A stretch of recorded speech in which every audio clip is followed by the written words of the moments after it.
da cadeia alimentar marinha.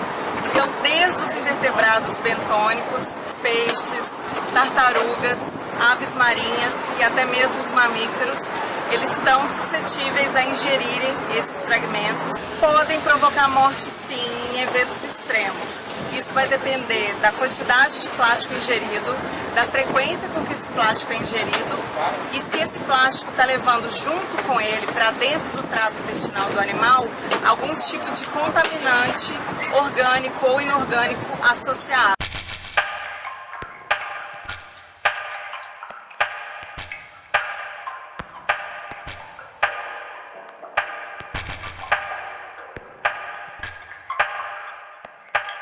Juliana, a gente está recebendo você aqui na UFABC para você falar um pouco da sua pesquisa.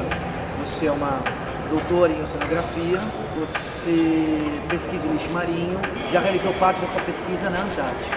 A gente queria começar falando sobre o lixo marinho. O lixo marinho ele é definido como todo resíduo sólido ou semissólido, tipicamente inerte, que entra nos ambientes marinhos e costeiros por inúmeras fontes. Quando nós jogamos o nosso lixo no local que não é apropriado, ele pode acabar nos ambientes marinhos e costeiros e causar danos para as pessoas e para a biota marinha. Eu monitorei um trecho de praia na Ponta Renequim, na ilha Regeorge, lá na Antártica, durante 40 dias. E um desses dias, quando eu estava fazendo a minha caminhada, eu me deparei com uma espiga de milho.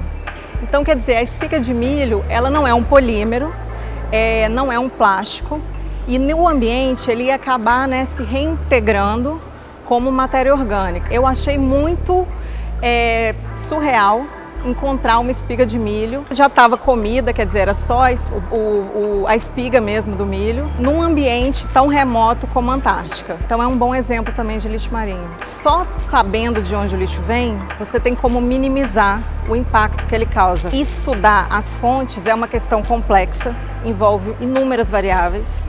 E desde a década de 70 até hoje ainda existem muitas perguntas para serem respondidas. Didaticamente, as fontes do lixo marinho elas são divididas em fontes terrestres e fontes marinhas. As fontes terrestres são principalmente os lixões localizados nas proximidades de corpos d'água, como estuários ou até mesmo o mar.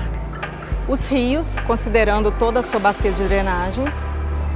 Os canais de escoamento de esgoto não tratado, incluindo também os canais de drenagem de água pluvial, e os usuários de praia que deixam o lixo diretamente sobre a faixa de areia. Em uma escala global, essas fontes representam cerca de 80% do lixo presente nos oceanos. Em alguns lugares, as fontes marinhas podem ser predominantes. Quais são as fontes marinhas? Os navios de transporte, tanto de mercadoria quanto de pessoas, como os navios de cruzeiro, os barcos de pesca e as plataformas de petróleo e gás. Diversos tipos de material que a gente usa no nosso dia a dia compõem o lixo marinho. O plástico das embalagens de shampoo, das embalagens de salgadinho, o vidro das lâmpadas, o papel da sua revista preferida, o metal das latinhas de refrigerante, a madeira que não é usada na construção civil, por exemplo, enfim. Diversos tipos de material compõem o lixo marinho. Mas dentre eles tem um que tem uma participação muito especial, que são os resíduos sintéticos, né, que a gente conhece como plásticos. Eles representam, em uma escala global, entre 60% e 90% de todo o lixo que é encontrado no ambiente marinho. Independente de você estar estudando a superfície dos oceanos, independente se você está numa praia arenosa, turística ou deserta, ou se você está fazendo algum tipo de análise do conteúdo estomacal de algum animal marinho. Independente do método que você usa para estudar o lixo, o plástico sempre compõe a maior parte desse lixo encontrado nos ambientes marinhos e costeiros. Grande parte disso se deve à nossa atual cultura, que é uma cultura dos descartáveis, né? Você pode reparar que muitos dos plásticos que a gente usa no nosso dia a dia, eles são usados apenas uma única vez e dali vão direto para o lixo. Os experimentos em laboratório nos dão indicações importantes do tempo que esses itens vão demorar para se decompor no ambiente marinho ou no ambiente costeiro, que nesse caso a praia e o ambiente marinho têm características diferentes, né? Um é água e o outro é ar, então eles têm características diferentes e o plástico demora tempos distintos para se decompor nesses dois ambientes. Mas de qualquer forma são experimentos controlados em laboratório. Os plásticos, eles são resíduos novos, eles começaram a ser produzidos em grandes quantidades depois da Segunda Guerra Mundial, o que é um tempo bem recente. Então, na verdade, nós trabalhamos com estimativas do tempo de decomposição desses materiais, mas a gente não sabe como isso ocorre efetivamente no ambiente marinho.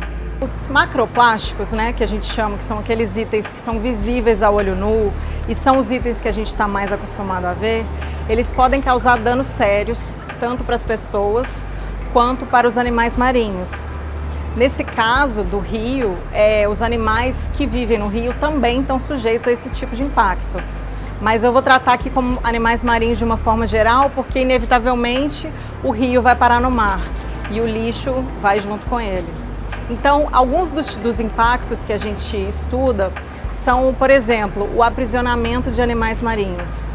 O que seria isso? Itens grandes como redes de pesca ou garrafas PET, eles aprisionam esse animal marinho e ele acaba tendo as suas funções debilitadas e, num caso extremo, pode acabar morrendo. Outro tipo de impacto que a gente estuda é a ingestão do lixo marinho.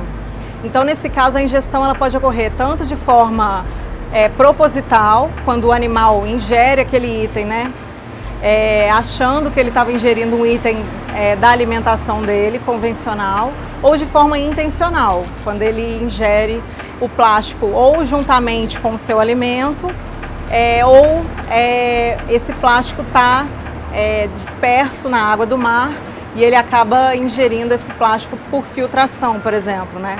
Como é o caso de alguns invertebrados ou das grandes baleias, por exemplo.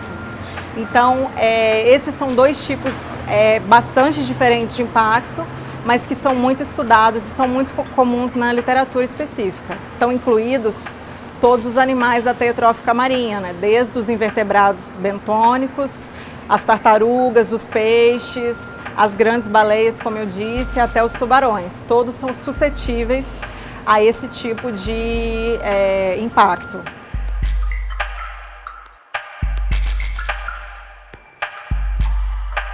Esses plásticos pendurados, eles são um efeito conhecido na literatura especializada como efeito árvore de Natal. Esse nome foi proposto há 2 décadas já por um pesquisador inglês e eu acho bem interessante. Aqui a gente está vendo um exemplo bem clássico de um efeito árvore de Natal. Então esses plásticos, eles não seguiram o curso com o rio até o mar, né? Eles acabaram parando e ficando presos na vegetação. Isso é muito comum tanto nos rios quanto nos estuários, nas áreas de manguezais. É um efeito muito comum.